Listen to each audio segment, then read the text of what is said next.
Okay, let's get started. I am David Murphy, and I am going to be doing my best to moderate the forum today. As I said again, if you can mute your microphones and turn off your videos, we'll focus on our panelists. Also, if you have questions during the course of the forum, please use the chat box to enter the question, and I'll do my very best to answer the questions or get the questions answered. The format that we've chosen for today is a panel discussion. We have a couple panelists. One is Greg Rodriguez. I think many of you who have been involved in this issue probably know Greg or have seen him present. He is a resident of Palm Springs. He's also the Government Relations and Public Policy Advisor for the 4th District Riverside County Supervisor, Manuel Perez. Greg is pretty much the de facto liaison between the county and the entire Coachella Valley for all matters related to homelessness. And again, today, what we want to focus on is, and our intent is to focus on what the city and the county are doing to strengthen the forward momentum that has begun to build just this past year. And also, by way of quick background, the Community Partnership on Homelessness was formed as a grassroots group that feels deep compassion for the people on the street, particularly those who suffer from substance abuse or mental health issues. We came to recognize that this segment of the total unhoused population are the most visible, and they cause the most civic degradation. We also acknowledge as a group that unhoused people are more likely to develop serious mental health issues and or substance issues because it is incredibly stressful to be out on the streets. So we formed a couple years ago. We engage in direct community actions, and we also engage in political actions that prod and support our elected officials and various other agencies to do more, spend more, and make changes in policies and in ordinances or laws in order to make our streets, neighborhoods, and common spaces cleaner and safer. So that's kind of the background. And Greg, if we can, I want to jump in. Again, some of these, we've collected in the past couple of weeks some questions from our members, and I'll do my best to address the chat box as we go. So Greg, the first question we wanted to ask, by the way, Greg, the questions kind of fall into two categories. One, of course, is the Navigation Center. And then the other one is more kind of county-wide issues that are kind of in the forefront of solving the homeless issue, or at least mitigating it. So the first question around the Navigation Center, and it's kind of a group of questions. It's some of the basics, like when is it opening? There were a lot of questions about kind of the relationship between the Navigation Center and these so-called Housing First programs. Will there be drugs and alcohol allowed on site? So those are the first set of Navigation Center questions, if you could address them. Thanks. Okay. As far as opening, we are anticipating probably spring of 2023. We're still waiting a decision from the Department of Housing and Community Development in Sacramento on the Home Key 2 funding. We heard we would hear that hopefully today, but everything looks good. So but in the meantime, though, we haven't just not done anything waiting for that money. We actually, the city went out with an RFP for architect design team and we'll be announcing the winner of that bid relatively soon. So we are doing some of the preliminary bureaucratic work in order to start construction as soon as we possibly can. As far as the relationship with Housing First programs, it will go hand in hand. That's what this model is designed to enhance. Ideally, on the campus, there will be the 80 interim housing or temporary housing units. And that's part of the Housing First model, is to get individuals into a house, even if it's interim, get them wraparound services, and then work to get them into permanent supportive housing or Section 8 housing without full support if they don't need it. And then as far as drugs and alcohol on site, that will not be allowed at all. And Martha's, as the provider, operates the same type of programming out there in Indio. Obviously, if someone is addicted and chooses to get services, we will refer to substance use treatment off-site, although there still will be behavioral treatment on-site. And our almost all providers that do behavioral health now have some component of referral mechanisms to substance use treatment.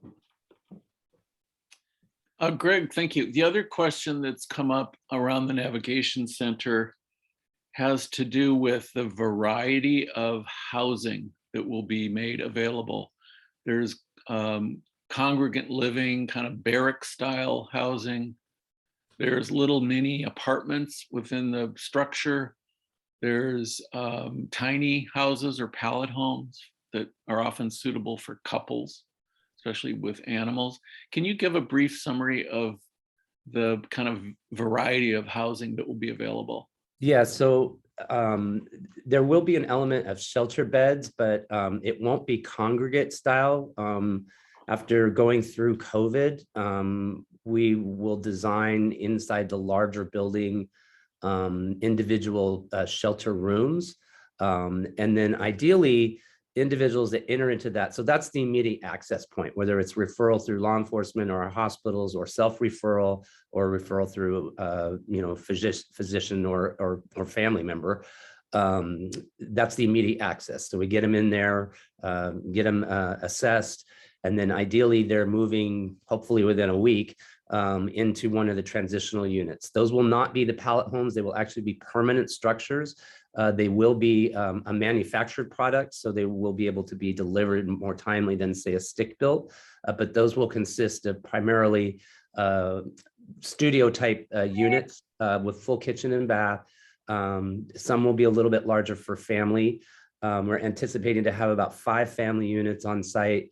And then also about 10 units for what are called traditional age use. So those are 18 to 24, most of those who are exiting the foster care system. And so that's going to be the array of housing.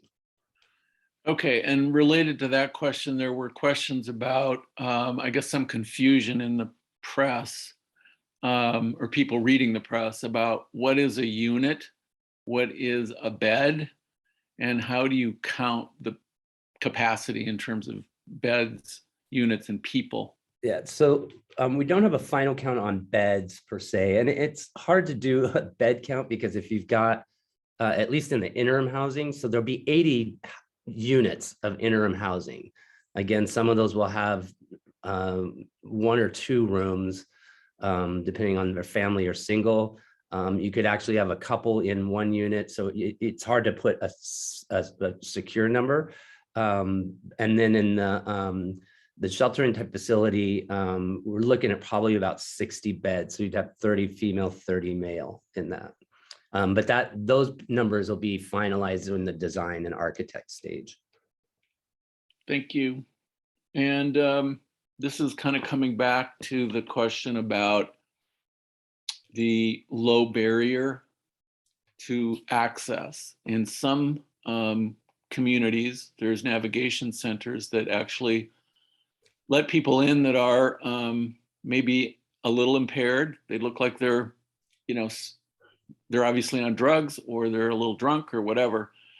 And in some cases, the low barrier is, as long as there isn't behavioral issues, these folks aren't turned away, because the navigation center is all about getting people off the street and then, gradually into some kind of treatment program, whether it's substance or mental or health or both. So that's kind of I know it's a gray area, but can you describe a little bit what that low barrier means from your perspective? Exactly how you described it. And that's how this will operate. So Okay. as I mentioned before, we won't tolerate drug or alcohol use on the campus, but individuals who may be intoxicated and are willing to start seeking service, we will accept them. A lot of navigation centers and some shelters don't allow pets. So we might not initially take those in order to build out some type of kenneling type system, but we will also be allowing pets on the campus as well, because that tends to be a high barrier for many of our homeless individuals. Okay, great. Thanks. And now I want to check in with Sergeant Frank Guarino. I see he's joined the meeting. Can you turn your video and mic on so we can see you? Okay. Got it. Hello. How are Hi. you, Frank? Good. How's everybody? Good. Good to see you. Frank, I don't know if we're doing a Q&A. We've collected a bunch of questions in the past couple weeks from members, and then we have a chat box going, and I'm going to try to do my best to feed questions to you. And for the folks on the call, Sergeant Frank Guarino is a longtime member of the Palm Springs Police Department, and he's been very active working at the intersection between law, order, crime, and the unhoused. And so, Frank, the first question that's come up is, can you briefly explain the zone program and its recent revisions? Yeah. So what the city did was between the city attorney's office and the police department and the city manager, we basically updated some of the specific section is called interim location specific prohibition of camping, paraphernalia, sitting, lying, sleeping, or storing, using, maintaining, placing personal property in a public right of way. How this came about was we were able to make what we call the downtown corridor, which is from Indian and Palm Canyon. Basically, if you picture Vistachino, straight down Indian and Palm, when it gets to Alejo, it crosses over to Caballeros, and Caballeros down to Ramon, Ramon over to Bilardo, Bilardo up around New Maryland, and then back over to Alejo and up Indian. So it's almost like a straight line and then a square. So anything within that cone, trying to explain this is extremely, it's not easy to explain because there's still some questions about it. But you can't, for right now, 55-gallon storage of property. So one of the issues was, if you drive up and down Indian, if you have someone with 5 shopping carts or trailers full of property, what can we do legally to enforce how much a person has with them?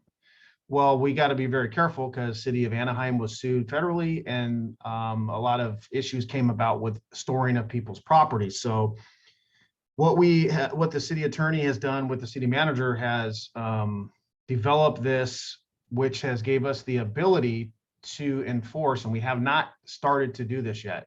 We are waiting for the signs to be up. So if someone's sitting downtown on a city property, we're not talking about private property, because private property is easier to enforce things on, but city-owned public spaces is, it gives us a little teeth. So we were able to tell the individual, hey, we need to work with you to downsize some of your property. So it's not going to be, hey, I'm taking your stuff, here's a ticket, we're gone. This is a tool to get us to work with individuals who have a problem with hoarding their property. So we have not set forth my team's guidelines on this yet. What we're going to do is obviously is to continue to offer resources to someone. And I specifically have an area, if you can picture Indian across from IHOP. We have individuals that have several items of property. A lot of it's trash, but to them it's not trash. So it's a difficult situation, and at times takes 3 hours to clear one shopping cart. Legally, we can take the shopping cart. Legally, we can issue a citation, but that always doesn't work, and that's not going to solve the long-term problem. So we have the mental health side of it, or the drug and addiction issues that we try to do. So this little part within this interim ordinance gives us the authority to enforce these property laws within 500 feet of driveways, around the Sunline Transit, around bathrooms, specifically around parks. Like you can't have a shopping cart in the park. There's a lot of things we have to be careful legally with, and that's what we're trying to work through, but we don't want to enforce legal action on anybody. This is just a tool that we can legally say, hey, you can't. My ultimate goal on this is to get them to downsize, and we're talking about locker storage systems that other cities are doing to try to get lockers for unhoused individuals, if that's working or not. There's a lot of questions with this. This is just one thing here. Like if someone's laying on the sidewalk, you can't block the sidewalk. You have ADA violations, and this gives us the authority that you can't have a tent in that cone. But if you get out of the cone, you can have a tent. So it's specifically designated for the downtown area that we're working with the city attorney and the city manager to clarify some things. And we can't legally enforce anything. If we got to the point where we're going to issue a citation, we're going to have rules on how it comes out. It's going to be multiple resources offered. It's going to be on body worn camera. It's going to be it's going to be mostly resource driven. We want to work with the person to downsize their property, not to punish them. So that's just the main purpose of this, is so they can't sit in front of a business and block the roadway. Right. So Sidewalk. So Frank, one of the other questions related to this, and when we spoke, I guess a couple months ago, we were advocating for the expansion of these zones. For instance, or specifically up all the way up to, I think, Vaughn's.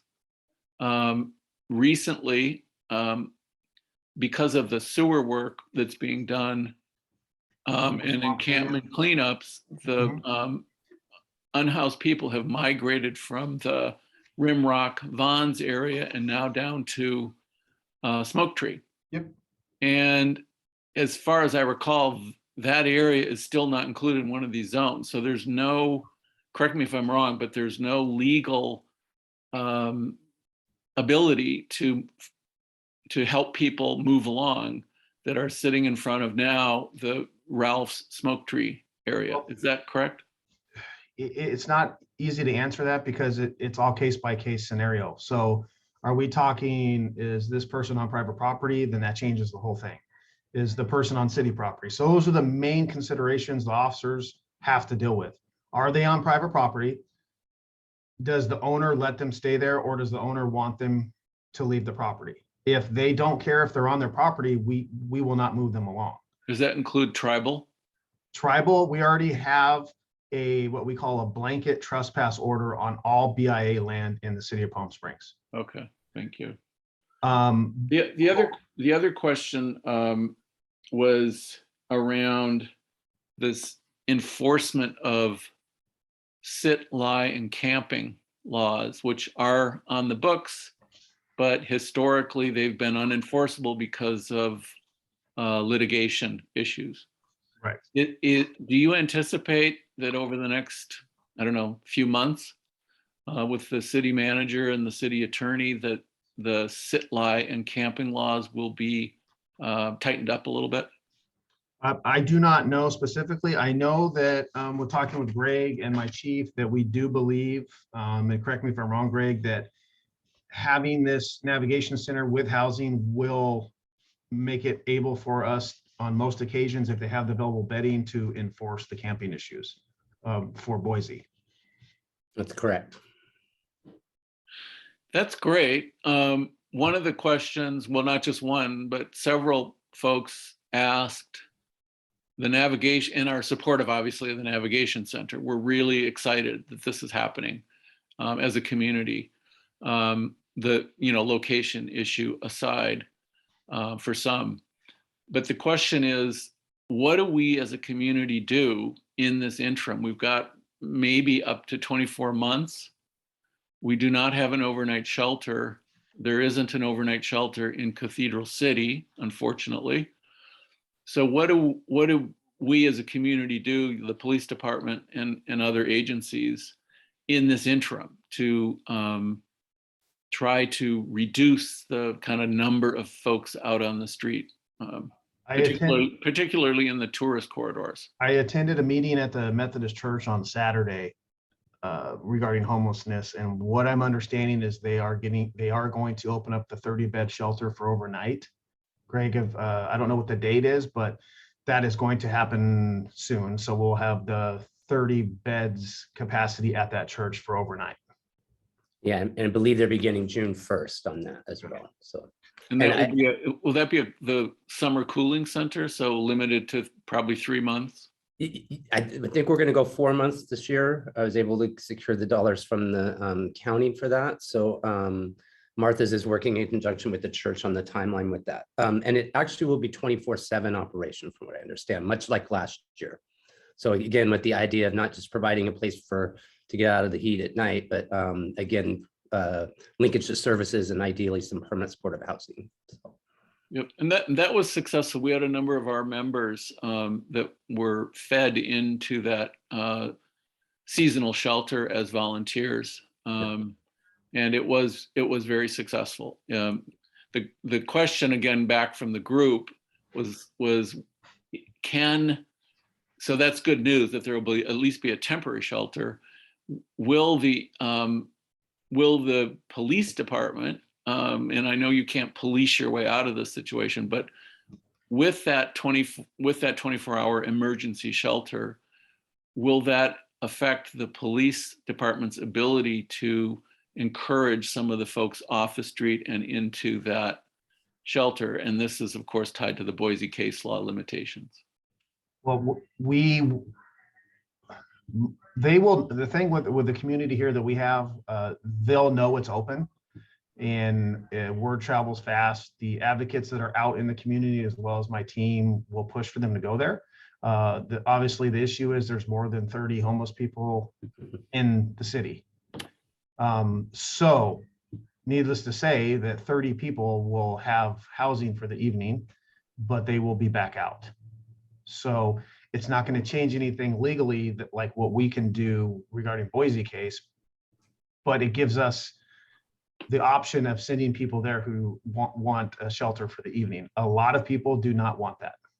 Unfortunately, this last month has been very difficult for me trying to maintain what's going on in the city with homeless encampments and trying to get people to help.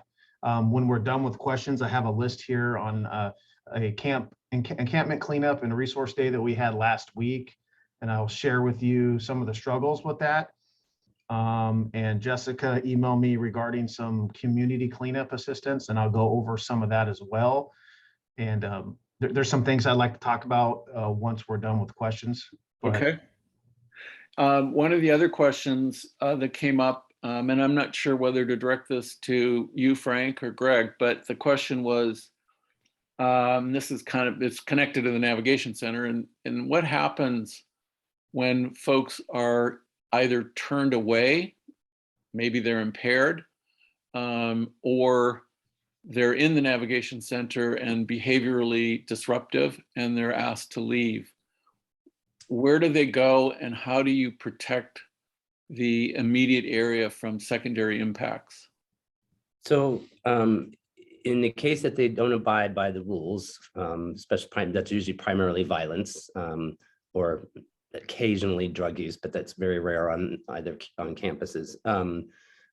They will be asked to leave, and basically are discharged. Ideally, if we can get them into another program, but that's usually not the case. This is how basically Martha's or CVRM or any other navigation center operates. Unfortunately, they are released to the street. Now, as far as in the area, Martha's will have security. There's not really vacant land around the navigation center, so the ability to loiter around there is not going to be tolerated anyway on an ongoing basis as well. I want to clear up something too, and I'm glad Patty's on the call from the church. It actually won't, it'll just be operating at night, and then they'll be utilizing the access center during the day as far as that goes as well. And I was able to share some statistical data with the church and the people that were at my meeting Saturday. I pulled stats for the last year and a half. I was surprised. There was not a burden of crime all over the place. They do have a couple trespassing issues that I'm dealing with my team. We know who they are. But in the surrounding community, within a square that I mapped on, there was, I think, in a year and a half, I believe it was at 62 roughly calls for service at the center. So, but those, it didn't tell me what they were with the data system that I was using. Those could have been requests for an officer regarding, hey, I can't get in the navigation center, something very, very minor, but theft wise and violent crime, there was not a problem with that in that area. The major areas where that's happening is in other locations of the city. Okay, thank you. And since we've brought up the access center, we've had questions about is the access center going to be complementary or competitive to the navigation center? And I think what was behind that question is, once the navigation center is open, do we need an access center? So as of right now, it'll be complementary, and it will be remaining open. What's nice is it does serve as an access center to the navigation campus as well. Additionally, too, is that not all homeless necessarily need the navigation center, that the access center might work. And that's typically true for those that are just falling into homelessness or in automobiles. But of course, as the navigation center gets up and operating, that'll be a discussion between the city and Martha's on the ongoing use of that. Okay, thanks. Back to the navigation center. Greg, maybe you could do a quick summary without getting too far into the weeds about funding. There were a lot of questions that we got about funding. This miraculous $10 million keeps coming up, and how has it been spent? There were questions about ongoing operational costs. Behind that, I think, was really, is the city going to be on the hook and unprepared to fund operations for the navigation center? So could you give some comments there? What's that? Yeah. Can you just comment on that part? Yeah, definitely. So as we've gone through the process of not only identifying the property, the biggest thing is, it's just like Roy's, as we built it and the county built it, but then there wasn't the operational cost going forward because cities didn't commit outside of Palm Springs and Rancho Mirage. So in establishing this plan, we wanted to make sure, one, that the capital costs were available for acquisition and remodel, and then also that there would be a certain period for operational costs. I'll start with the $10 million that the city received 2 years ago in the HAP funding round one, and about $6 million of that went to 3 affordable housing projects within the city. And obviously, we've got to have affordable housing in order for the throughput to happen on homelessness services. And then the remaining amount of that will be used for operational expenses at the navigation center. Additionally, the county, through the supervisor's office, has committed $7 million to the project. 5.9 of that was for acquisition of the property, and the remaining will be for capital development.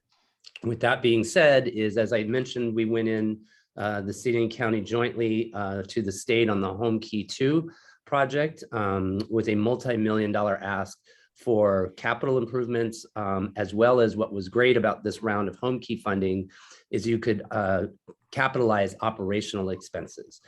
And as well as in that application, the county will be reimbursed a large portion of the acquisition cost, and we will throw that back into the development of capital. So ideally, the city's money that's contributed will be utilized for operating expenses. There will be some operating revenue within the Home Key application. We're anticipating about 5 to 6 years of full-on operating expenses. Additionally, though, Martha's and especially Linda Barak and her team are incredible fundraisers out and ability to track grants, private funding, foundational funding. They obviously go after housing and urban development money through our continuum of care at the county. We are anticipating we will continue to see dollars flow from the state. So we're confident that will go forward. That doesn't mean to say that never will the city have to contribute, but I think, I know that at least the current council and the current city manager have really stepped up in the last year, a year and a half, on funding and commitment to homelessness. I mentioned this on a lot of calls, is that no one government agency can solve this problem. And in fact, it can't be just government. There needs to be a combination of public-private partnerships. And I think there's a big opportunity here. We have a very philanthropic area of the desert. And this is an opportunity to take care of the individuals that are most vulnerable. Thanks, Greg. This is a question for Frank, and it has to do with staffing of the police department. I think the whole community is aware that the police have been understaffed during the pandemic. So the question is really, how many officers does the police department have in total? How many are dedicated to working on the homeless and unhoused issues? And the last part of that question is, when under what circumstances should folks contact the police department related to homeless disruptions on the street? Yes, we are, I believe right now, currently we're at 14 injured. So if you look at our staffing, we have 14 people out long-term injury. So it'll be back injury, knees that are going to need surgery, and they're filling a spot. So they're considered obviously still employees, they're protected. So that's one hit. Obviously during COVID, we took a huge hit with, just like probably most everyone that has a business or your job. City Council approved a while back ago, $30,000 signing bonus, which to attract lateral employees. When I say laterals, that means someone who already has a police academy and they're currently working at a police department. So that shortens up the training period for them. So if I was out of college and I decided to be a police officer, I would have to do the written test, the background, which takes 4 to 5 months. And then on top of that, I'd have to go to the police academy for 5 months. And then I come out of the police academy, and then I have a 6-month training period. Laterals only need a shortened training period. So that's what we're pushing for, to hire laterals. And currently, I believe we have 6 on training, 6 or 7. So it's a mix of people who just graduated the academy and some laterals that we got. I believe we had 2 recently from Los Angeles Police Department, who were born and raised out here in the Coachella Valley, that decided to come back. So they really wanted to get back to see their families, and they wanted to leave LA. So they came back here to work for personal reasons, as well as mostly to be back in the community that they grew up in. So we have about 7, I believe, right now on training. 2 of our recent officers that were attending the police academy did not make it after their first couple days. They had one of them said, "This wasn't for me." So now we're dealing with losing time on those 2, but it's better now than it would be for them to go through the whole police academy and their whole training, and a year they realized that policing wasn't for them. So we currently have myself and 2 full-time police officers assigned to my team, which my team for homelessness is 2 officers, Officer Tiedemann and Officer Sandoval. When I first came in the unit 3 years ago, we had 3 police officers and 2 community service officers. Well, we lost the 2 community service officers, and we lost 1 more officer that was, just because of staffing, we couldn't fill that other 3rd spot. So I'm working with 2. Normally I would have 5. So right now my team consists of 2 people. I am in the process of working with code enforcement to get a code enforcement officer assigned to my team to take away a lot of the work that my officers are doing that are non-police matters, which would be trash cleanup and encampment cleanups and private property issues. So my team is spending hours and hours a day standing by and dealing with non-criminal issues. So code enforcement is going to come on and hopefully relieve my team to do this. So my team can go out and enforce behavioral issues that come with homelessness, which is the major complaint within the community, which would be drug usage in plain open view. It's going to be burglaries and thefts, as well as working with the outreach teams. We don't have a lot of time to do that because we spent 5.5 hours under the Gene Autry Bridge last week. And because for safety reasons, we have to do that, coordinating between the city and the county and local resources. So my team does a lot of stuff and that we need some help with, and the city, my boss and the city's aware of it. It's overall a staffing issue. We have to staff patrol, which we're short staffed on. So as soon as patrol gets up to staffing, which is called minimum, we're at minimum staffing almost every day. We have 4 officers on day shift today. When people hear that, they need to understand that that's a big reason why they pulled the bike officers from downtown. They're now working patrol. I had 4 bike officers assigned to me, and now they're back on patrol because we have to fill those shortages on the shift. So the city's doing everything they can. The chief of police is doing everything he can. It just takes time, and law enforcement in general nationwide is having a very difficult time hiring people, as well as the county with clinicians and things like that we would like a clinician.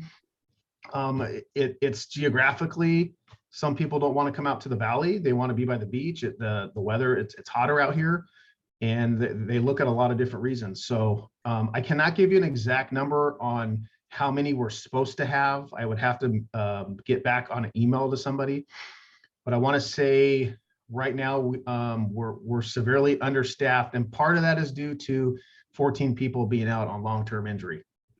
What about the questions come in about the downtown park substation?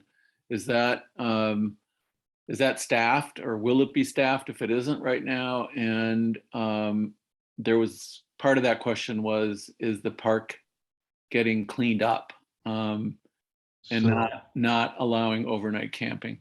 So yeah, overnight camping is not allowed, and that's what I've been dealing with for the last month. I'm the only one in the office right now. Normally, I'd have my 4 bike officers. I'd have 2 that are assigned to day shift and 2 that are assigned to nighttime. They will eventually come back, and I can't give you a timeline on that. As soon as everything falls into place, I am hoping that I can get at least 2 back, and then a short time later, get 2 more back. So the ultimate goal is to have this fully staffed one day, to have someone from records here, to have it open to the public so they can come in and get information or make police reports or have police contact. Right now, there's nobody. The door's locked, and I'm in and out here all day. But yes, I think the ultimate goal, and the reason that it's here, it's built, it's down, right in the middle of downtown, so we can be a resource to the community. But we just don't have the staffing for that right now. Oh, okay. I think the difference is having some issues. I think that, Frank, that the community at large isn't, even though we've been aware of the shortages, I don't think most folks are aware of how extremely thin the department is. So on that note, I'm going to ask you a question. Please don't answer it now, but give it some thought, because it's tied into this issue of short staffing. And that is, our group and others want to know how we as a community can help the police department given the shortages. Groups that can go out and patrol. Just to give that some thought, because I want to loop back to it. I have been. Okay. I've been researching it, trust me. Greg, I want to shift to you now and focus kind of at the county level. So we've talked a lot about the navigation center. And real quickly, this is a yes/no question. Is the navigation center going to have mailboxes so that it can be used as a physical mailing address for those that need it? It may not have individual mailboxes, but it definitely will be a point where individuals can utilize as an address. That's like the number one thing we do when we intake somebody off the street, is get them some type of physical address, whether it's a post office box or, if they're at CVRM or Martha's or whatever, because they need those addresses to get the documents that many of them don't have. So yes. Thank you. So there's two pretty significant questions, and I know we are short on time, but I want to put them out there. One is there's a recognition that even with the navigation center, even with overnight shelters and efforts to get people off the street, particularly those that are obviously suffering from behavioral or mental health issues, what is or can the county do to increase substance abuse and mental health treatment capacity? So there's this recognition that folks, even if we can get them off the street, there's no place to put them. So can you address that issue? Yeah, and I could do it for about 3 hours, so I'll try and condense it here. But as many people are aware on this call, our mental health system was decimated in the 80s. And so it's been a long time coming back to try and get some type of system up and running. I will say Riverside County has done quite an amazing job over the last really 5 to 10 years in establishing a continuum of care for behavioral health and substance use services. Our substance use services are intertwined and integrated with our behavioral health services, and all of our behavioral health and substance use are integrated within our medical system, with both our community health centers, as well as our main hospital and public health as well. Under the leadership of Dr. Chang over the last 4 years, who's the director of behavioral health, we've seen substantial increases in our community-based assessment teams. Those are the CBAT teams that accompany law enforcement. Palm Springs did have one of those teams, and I know there's discussions about bringing one of those back. However, the county has really worked in the last year to increase the number of teams across the county, and ideally have 3 to 4 of those within the desert region. To Frank's point, though, hiring is very, very difficult, especially in behavioral health field. In addition to that, many of you know that Roy's, which was the old shelter, has now been converted into about a 92 bed augmented board and care facility. That's not a drop-in place. It is basically a step down from our behavioral health hospital in Riverside, and also feeds in from some of the emergency rooms that deal with 5150s. But it is a key tool, and there are many individuals in there that have experienced homeless. So it is a tool in the toolbox for behavioral health. Additionally, a private company, Acadia Healthcare, is building an 80-bed facility out in Indio that will be able to treat individuals that are homeless for behavioral health and substance use. We just launched within the last month, actually, what we call MCMTs. We love our acronyms, but it's actually a mobile crisis management team. The first one is based in Desert Hot Springs, but serves the western part of the valley, primarily Palm Springs Cathedral City. These are in the initial stages. Again, we were having difficulty hiring a clinical therapist, but it has an actual clinical therapist, 2 behavioral health specialists, and an outreach worker. The idea behind that is that these teams will be able to deploy immediately. Especially, for instance, if there's a CBAT team or a behavioral health outreach worker embedded with Palm Springs Police Department, they go to a call, they can actually get a hold of the MCMT, and that team will come out, basically freeing up the ability for the officer and their behavioral health specialist to continue on with their work and not tying them up. And so then ideally that MCMT team will help do intake and ideally refer to services. Again, with the clinical therapist has the ability to refer to both behavioral health institutions as well as substance use.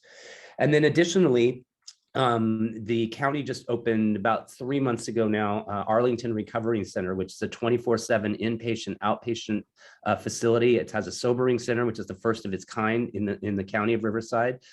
It's intense case management around both behavioral health and substance use, and realistically actually deals with both of those co-occurring. Dr. Chang is working on a site in Coachella as we speak, and also one in Hemet. So again, a really great tool that we will need. And then the county is going after some funding from the state to build a new behavioral health hospital, which will have inpatient treatment as well. That would be built in Riverside, but at least will expand the number of bed capacity. I'll end here too, is that many of you may have heard about the Care Corps program. I don't want to get too in the weeds on this right now. Well, but before you do, I'm Yeah. glad you're bringing it up, because there were a lot of questions about care, and the Riverside County announced its home program. Right. So it's care courts at the state level, and then the home program. And it does tie into what you're talking about, which is, these folks that are in the, worst condition, in the sense that some of them, a small segment, but some of them clearly need to be removed from the street and brought into some kind of a conservatorship arrangement where they can be taken care of in a humane way and get treatment.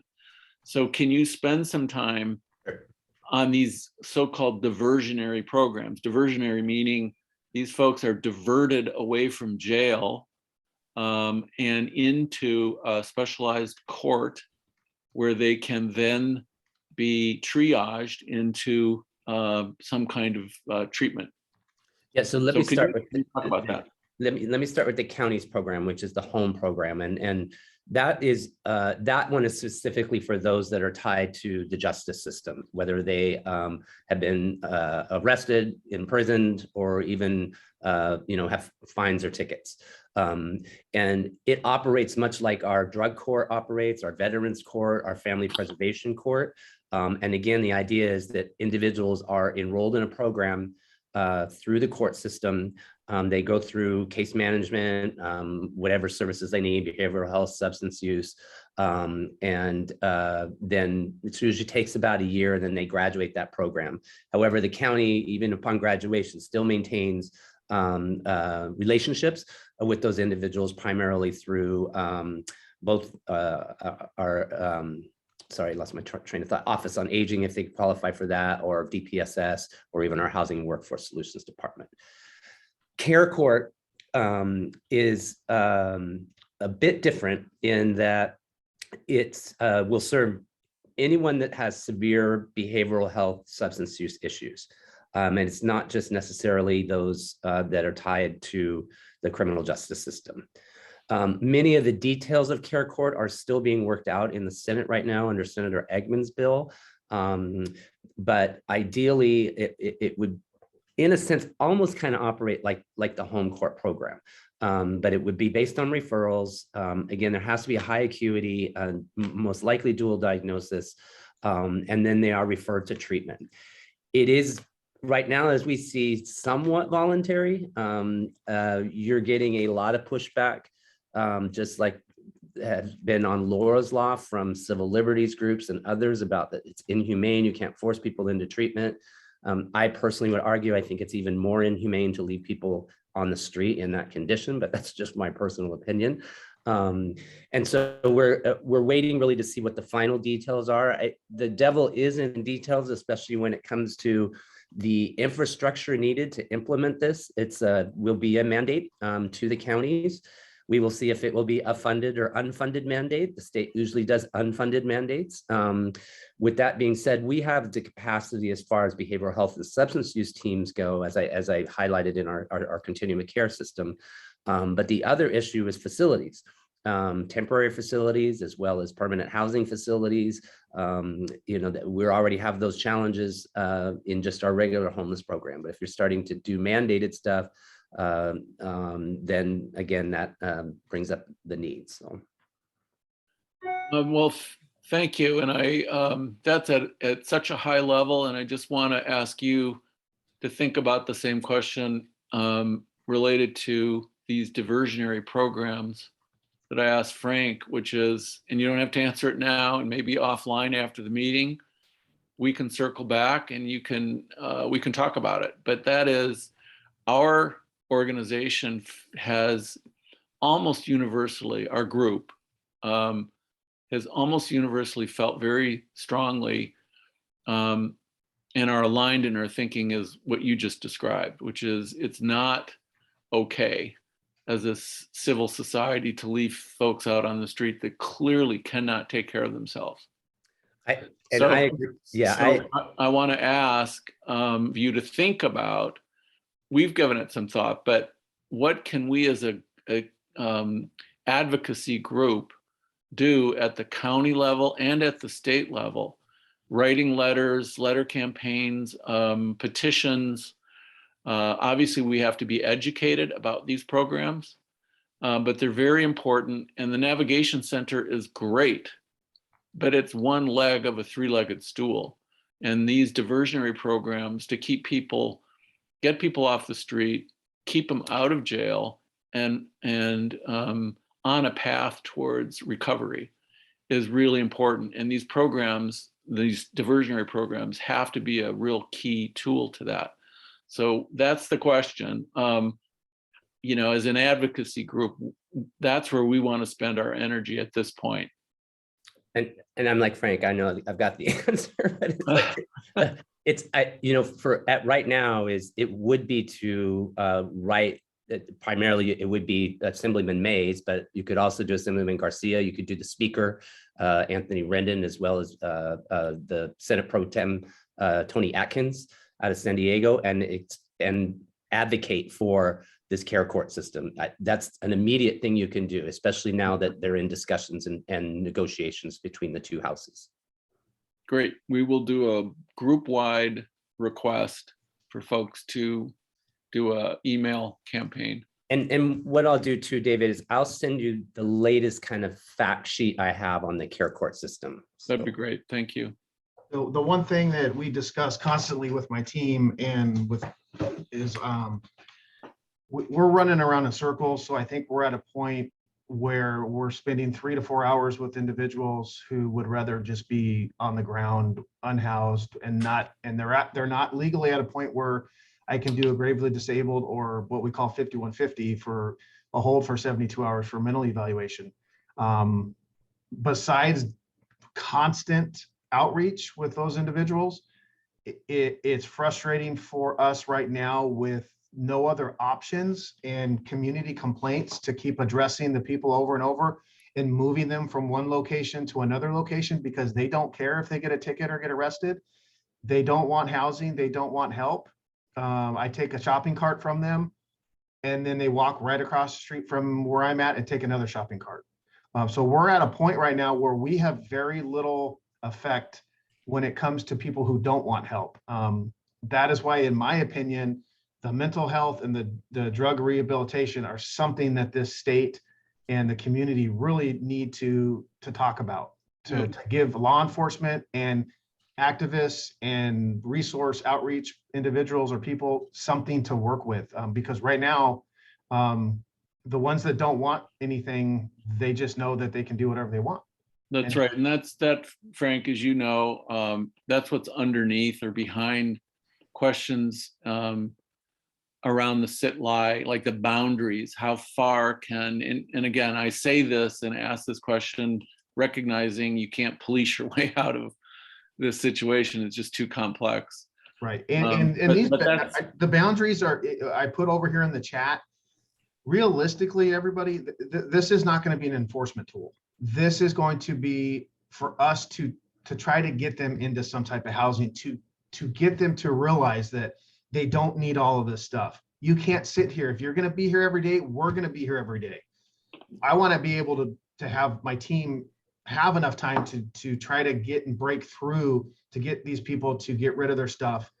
Under the bridge, the gentleman did not want to go to housing because he did not want to leave his stuff. It took 3.5 hours for him to go because he didn't want to get rid of his tricycle because he was already in his mind he was going to get kicked out of housing and he needed that tricycle trailer so he could go do recycling.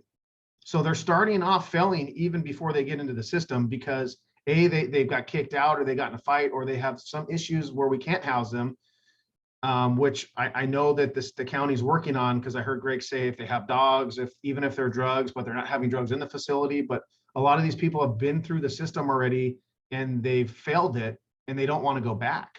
Now that leaves us as law enforcement, and I love hearing that you guys want to help. And I really enjoy these meetings because we all can figure out a way to at least try to try another option and to move forward. And hey, if that didn't work, let's try this. Who can we talk to? Let's do this.